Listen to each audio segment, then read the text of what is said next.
4 rose இருக்கு. அந்த 4 ரோஸ்க்கு நான் போறதுக்கு ஒரு லூப் யூஸ் பண்ணணும்.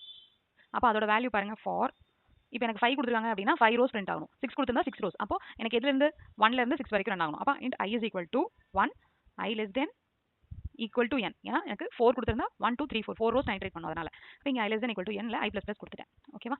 ஸோ இப்போ இதுக்குள்ள இப்போ எனக்கு first time i equal to 1 வரும்போது எங்க வரும்? இங்க வரும். கரெக்ட்டா? செகண்ட் டைம் போது இங்க வரும். ஃபார் எக்ஸாம்பிள் இப்போ நீங்க வந்து தேர்ட் டைம்ல இருக்கீங்கன்னு வெச்சுக்கோங்க. இப்போ வந்து i equal to 3ல இருக்குன்னு வெச்சுக்கோங்க. i equal to 3ல இருக்கீங்க. ஓகேவா? இப்போ நான் உள்ள போயிட்டு இந்த லூப் இது இந்த தேர்ட் ரோக்கு நான் பிரிண்ட் பண்ண போறேன். இந்த பிரிண்ட் பண்றதுக்கு இந்த 1 2 3ன்ற மூணு நம்பர் பிரிண்ட் பண்றதுக்கு எனக்கு இன்னொரு லூப் வேணுமா? சோ அதனால தான் நான் வந்து தேர்ட் ரோக்கு போறதுக்கு இந்த ஃபார் லூப் மூலமா நம்ம தேர்ட் ரோக்கு போயிடலாம். பட் ஆனா அதுக்குள்ள நம்ம திரும்ப 1 2 3 பிரிண்ட் பண்றதுக்கு எனக்கு இன்னொரு லூப் வேணும். சோ அத தான் வந்து நம்ம இங்க for int j equal to இந்த ரோல எதுல இருந்து ஸ்டார்ட் ஆகுது பாருங்க. 1ல இருந்து ஸ்டார்ட் ஆகுது. அப்ப j equal to 1 ஜேவும் 1ல இருந்து ஸ்டார்ட் ஆகுது. j less than or equal to நான் இது வரைக்கும் j ஓட வேல்யூ பிரிண்ட் பண்றேன்.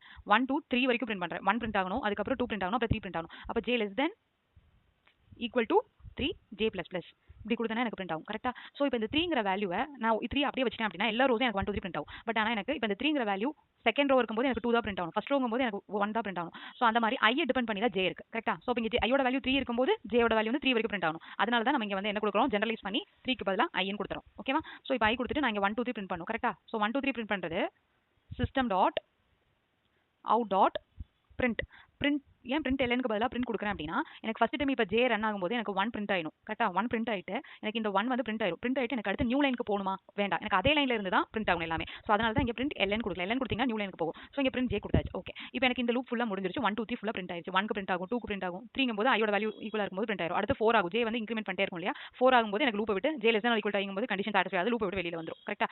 சோ லூப் விட்டு வெளியில வந்ததுக்கு அப்புறம் எனக்கு 3 க்கு அப்புறம் என்ன ஆகணும்? புது லைனுக்கு போணுமா? புது லைனுக்கு போயிட்டு தான் i யோட வேல்யூ எனக்கு 4 ஆகணும். அப்ப அதனால இந்த ஃபார் லூப் முடிச்ச பின்னாடி நம்ம ஒரு system.out.println கொடுக்கிறோம். இது கொடுத்தீங்க அப்படினா அது வந்து நியூ லைனுக்கு போயிடும். 10 வரைக்கும் பிரிண்ட் ஆகும். ஜஸ்ட் இது பிரிண்ட் ஆகிற லாஜிக் எப்படி இருக்குதுங்கிறது மட்டும் நம்ம யோசிச்சுட்டு அதே மாதிரி நம்ம வர்க் பண்ணோம் அப்படினா கரெக்ட்டா அதே மாதிரி பிரிண்ட் ஆகும். சோ இதான் இதோட அவுட்புட். Thank you. வீடியோ பிடிச்சிருந்தா லைக் பண்ணி ஷேர் பண்ணி சப்ஸ்கிரைப் பண்ணுங்க.